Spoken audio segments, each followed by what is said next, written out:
This is the Al-Ma'idah Initiative, conversation without compromise.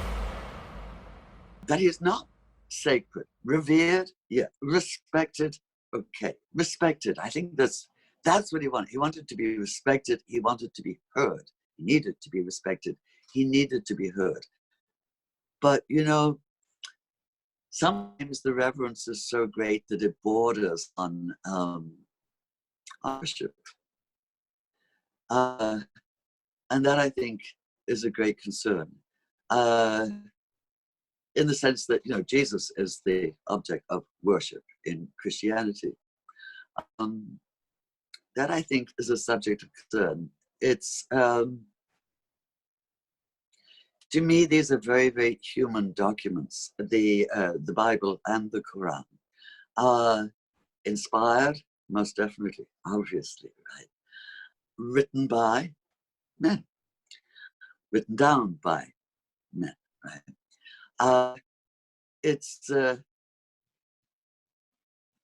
And when you make it sacred, when you make it sacrosanct, when you make it unquestionable, what you're doing is going the way that history is made, you know, that history is written down, it changes over time. That's why I went back as early as I could to Iraq and Al-Tabari, because they're the earliest that we still have, the earliest sources that we still have besides the Quran itself.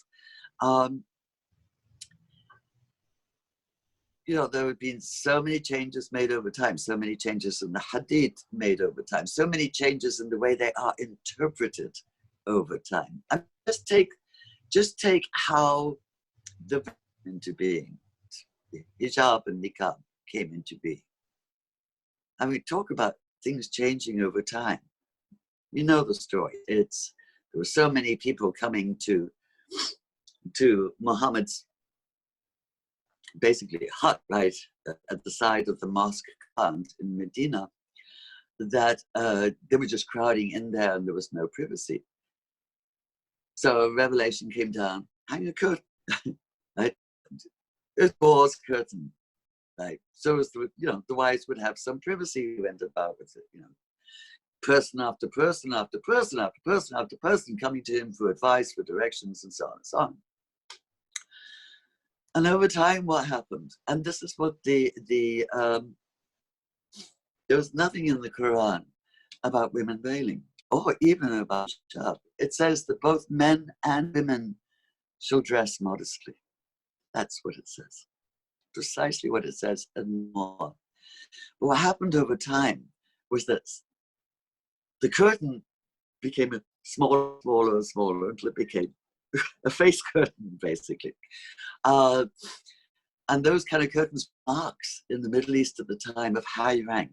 Only high status women wore veils or big, shawl, beautiful head coverings and so on, because they didn't have to do manual labor.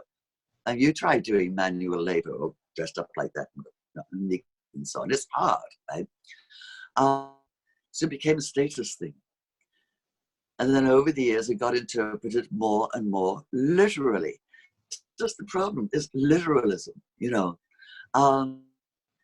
The spirit of something gets lost. When you get overly literal, you lose the spirit. I mean, that's the problem with fundamentalism. Fundamentalism is so literate. It's so stuck to the most basic, obvious, and distorted meaning of every word that it loses the spirit. I can give you a perfect example.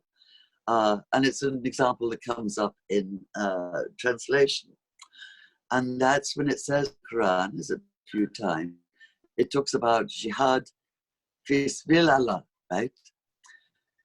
Which is usually translated, because most of these translations into English were done in the 19th century, as fighting in the cause of God, or warfare in the cause of God. Which causes, right? Which is exactly how radical fundamentalist extremists like the Taliban and ISIL and so on, and Boko Haram interpret it. They understand it. But you know, look at what these words actually mean. Jihad does not mean warfare, and it does not mean fighting. There are other words in the Quran. What it means is striving, struggle, striving on a hard path. Fisbil, in the path, not the cause. He says, yay, yay, political cause. No, path, like the Tao in Taoism, of God. Striving in the path of God becomes walk in the cause of God. This is what happens when you lose both the spirit and the actual sense of the text, right? It's misinterpreted, it's distorted, it's gets lost and used and manipulated in very, very ugly ways. Yeah. I would actually argue that yes, literalistic religion can be used that way, but having a metaphorical approach to it has been harnessed in the exact same way, because if there's a greater spirit of that, right, and you can't immediately get that through reading it, then you have to elevate some religious scholar somewhere to be able to interpret that for you, so that you can so that you can actually understand it. And that's the whole issue we have with the Catholic Church in Europe in the Middle Ages, is that it went to, okay, this is all the allegory and you can't really understand it without coming to the church, therefore you don't read this yourself because you don't have the capacity to understand that. Whereas a literalistic approach kind of puts everyone on an egalitarian footing to some extent, that, well, it means what it says, you can read it and you can come to conclusions from it. Okay, well, you can apply this to the Bible as well. In that case, I want to know, I have a message for Southern Baptist bankers, right? Southern Baptist bankers. Why are Southern Baptist bankers who adhere very literally to every single word, right, of the Bible, why are they not forgiving all debts every 7 years? That's what the Bible says you should do.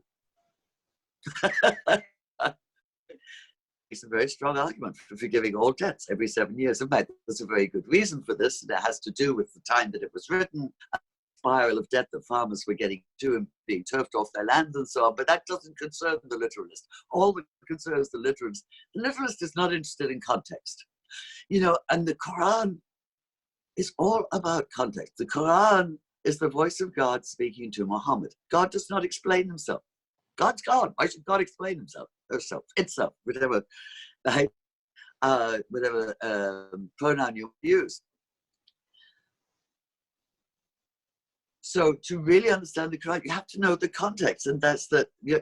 These are revelations partly in response to what is going on at the time, and you can't understand that without reading Ibn Ishaq and Al-Tabari, and it just becomes.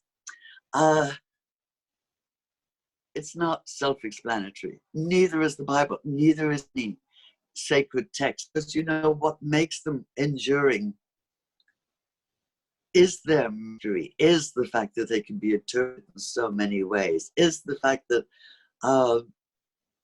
it's the poetry. We go back to the poetry behind it. And the Quran, by the way, is all poetry, right? In Arabic. It's in a strong Arabian poetic tradition, or Arabic poetic tradition. Most of the book is also in Hebrew, in a very, very strong poetic tradition. I actually think of these as Middle East poetic traditions. And very often you will find phrases and ideas and so on mirrored in both the Quran and the Bible, not because one took from the other or something like this, but because these are both Middle Eastern sacred texts, Middle Eastern wisdom texts. And there was a body of wisdom which was shared through Aramaic, through Arabic, through Hebrew, through Phoenician, through all the languages of the region at the time, but mainly through Aramaic, which was the common one, and so on. So you will find phrases like, those with ears to hear will hear it. And you'll find them in the Dead Sea Scrolls too, and you'll find them in the Arabian Nights. And I love this sharedness of all these texts, but it's a poetic sheds. Right, a Does that common, make sense? yeah, absolutely. Yes. It's a common cultural background, and Yeah.